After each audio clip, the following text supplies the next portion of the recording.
Hi friends, வணக்கம். நான் உங்கள் Rama. Welcome back to Indian kitchen Tamil.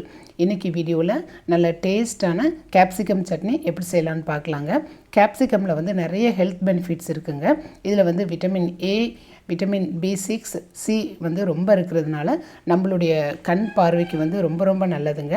அதோட போன்ஸுக்கும் வந்து ரொம்ப நல்லது. இதில் ஃபைபர், ஆன்டி ஆக்சிடென்ட்ஸ் ரொம்ப இருக்கிறதுனால ஹெல்த்துக்கு வந்து ரொம்ப நல்லதுங்க கேப்சிகம். வாங்க எப்படி செய்யலான்னு பார்க்கலாம்.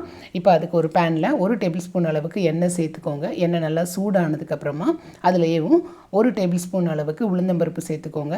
உளுந்தம்பருப்பை வந்து நம்ம பொன்முருவலாக வந்து வறுத்துக்கிடணும். கருகிடக்கூடாது. ஸ்டவ்வை வந்து நல்லா லோ ஃப்ளேமில் வச்சுக்கோங்க. கருகிடுச்சுன்னா சட்னி ஒரு மாதிரி கசக்கிற மாதிரி ஆயிருங்க. அதனால் பார்த்து கவனமாக வறுத்துக்கோங்க. இப்போ போதும், இந்த அளவுக்கு நம்ம வறுத்தாச்சு. இப்போ இது கூடவேவும் காரத்துக்காக 4 போல் மிளகாய் வத்தல் சேர்த்துருக்குறேன். 2 பச்சை மிளகாய் சேர்த்துருக்குறேங்க. இது வந்து உங்களுடைய காரத்துக்கு தகுந்த மாதிரி நீங்கள் அட்ஜஸ்ட் பண்ணிக்கோங்க. இப்போ அது கூடவேவும் ஒரு 10 போல் வெள்ளைப்பூடு நல்லா தோல் உரிச்சிட்டு சேர்த்துக்கோங்க.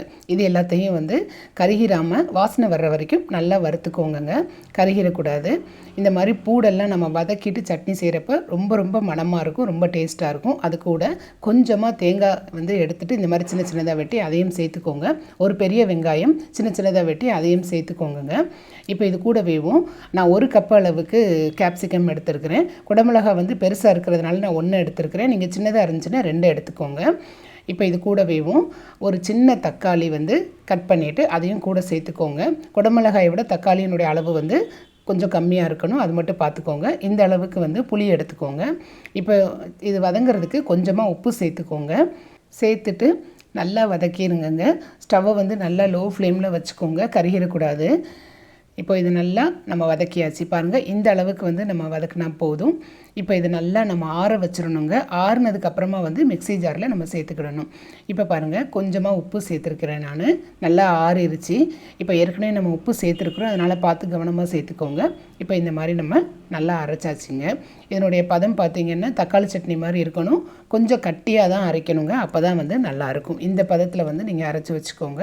இப்போ இதுக்கு ஒரு சின்னதாக ஒரு தாளிப்பு கொடுத்துடலாம். அதுக்கு ஒரு பேனில் வந்து எண்ணெய் ஊற்றிட்டு கடுகு, உளுந்தம்பருப்பு, கருவேப்பிலை, ஒரு மிளகாய் வத்தல் உடைச்சிட்டு இந்த மாதிரி நல்லா பொரிச்சிருங்க. பொரிச்சதுக்கப்புறமா வந்து அப்படி நம்ம சட்னியில் கலந்துட வேண்டியதான். அவ்வளோதாங்க. சூப்பர் டேஸ்ட்டாக, சூப்பர் ஈஸியாக நம்ம கேப்சிகம் சட்னி ரெடி பண்ணிட்டோம். குடமிளகாயில் வந்து நிறைய வந்து ஆரோக்கியமான குணங்கள் ரொம்ப இருக்குங்க. இதை நம்ம கண்டிப்பாக நம்மளுடைய உணவில் ரெகுலராக சேர்த்துக்கணும். இட்லி, தோசை கூட சாப்பிட்றதுக்கு ரொம்ப நல்லாயிருக்கும்.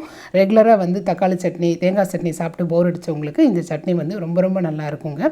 கண்டிப்பாக ட்ரை பண்ணுங்கள். ட்ரை பண்ணிவிட்டு எப்படி வந்துருந்துச்சுன்னு உங்கள் ஃபீட்பேக் என் கூட ஷேர் பண்ணிக்கோங்க. இதை மாதிரி நிறைய வீடியோஸ் பார்க்குறதுக்காக இந்தியன் கிச்சன் தமிழ் சேனலை சப்ஸ்கிரைப் பண்ணிக்கோங்க. Thanks for watching.